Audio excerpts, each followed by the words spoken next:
It is time for today's big interview. As you may have guessed, Raygan Kirk is joining us now from OSU. Raygan, let's start at the end, because those final minutes, especially in a 1-0 game, always so tense for a goaltender. You make a save with 1:15 left. You have to make another with 28 seconds left. What are those last 20 seconds like for a goalie as you're watching the clock tick down with that 1-0 lead?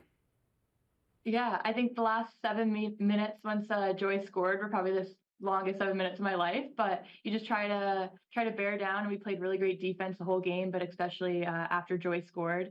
And then as the clock was ticking down, I thought it was icing originally at the play, and then with everybody storming off the bench, it was just an incredible feeling. Any national championship is epic, but for a goaltender to do it in shutout fashion, how much more special did that make it for you? Oh, extremely special, and especially since it's my last college game too, and just with the group that we had this year was incredible, and I couldn't have asked for a better finish. Let's discuss that group. You had 35 wins this season and obviously the national championship. What did make this particular group so successful?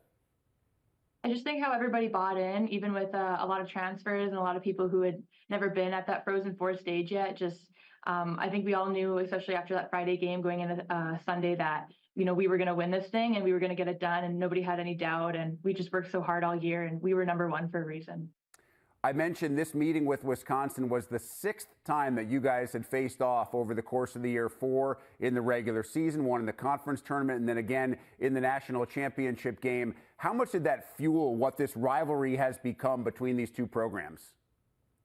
Yeah, I think it definitely built all year. And then even after last year losing in the final game, I think we had a chip on our shoulder from last year, and then obviously in the conference final as well. And we knew what it took to win that game, and everybody just bought in and really sold it out. I think we had 17 block shots, which is incredible. And I'm just super proud of how hard the girls worked this past weekend.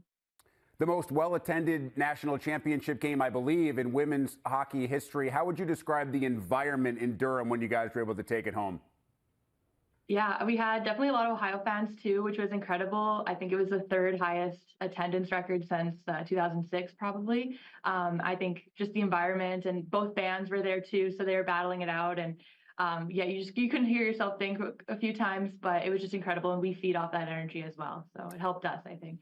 In the first 5 games that you played against Wisconsin, when you add up the total goals, the goal differential over the course of 5 games was Ohio State +1. So for a goaltender, knowing it's going to be that tight and understanding how well you know the opponent and how well the opponent knows you, what was your key between the pipes? Yeah, they're definitely an offensively strong team, but I just try and focus on what I can control. Obviously, I can't go down and score for our girls, but I just knew it was coming, especially in that 3rd period, and just try and make all the saves that I can, and really battle it out in front and get the whistles that we need, so get those quick changes too. You mentioned Joy. You meant Joy Dunn, the National Freshman of the Year, who had that game winner with about 7 minutes to go. Saw her every day during practice. What makes her skill set so special?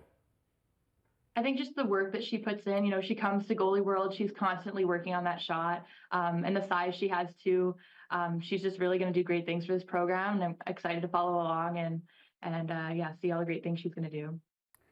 Let's learn a little bit about you personally. You're from a small town in Manitoba, I believe about 40 kilometers from Winnipeg, and yet you started your college career at Robert Morris in Pennsylvania. Tell me about how that process worked from the high school days to the recruiting and then your eventual transfer from Robert Morris to Ohio State.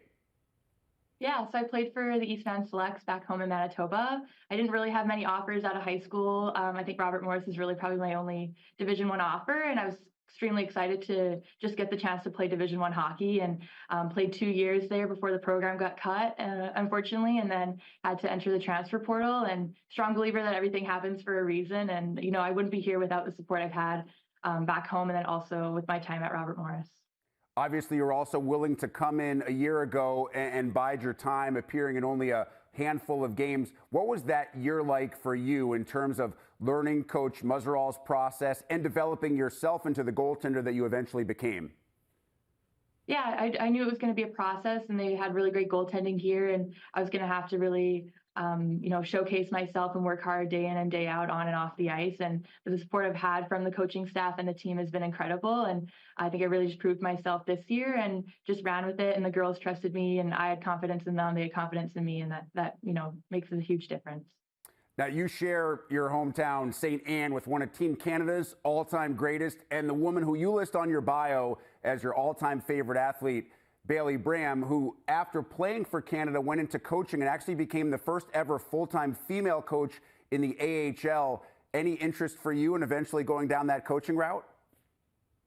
Possibly, yeah. I'm hoping to play pro hockey first and see where that journey takes me. But coaching is always in the picture, especially as a goaltender too. And being a female, doing something back home would be huge. There's been great role models, including Bailey for me. So being able to be that for somebody, a younger girl, would be incredible. Obviously, next week is also the Women's World Championships to take place in Utica, New York.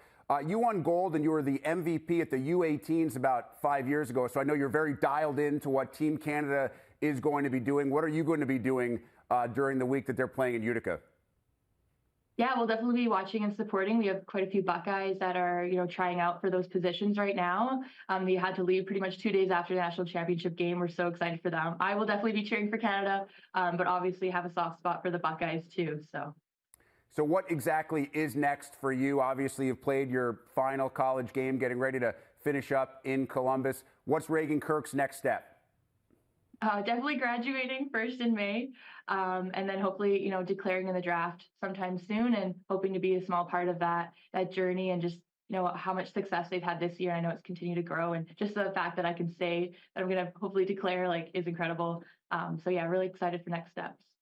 Great to catch up with Raygan Kirk, most outstanding player of the 2024 Women's Frozen Four and a newly minted national champion. Raygan, really appreciate the time. Nice to learn a little bit about you, and best of luck with everything moving forward.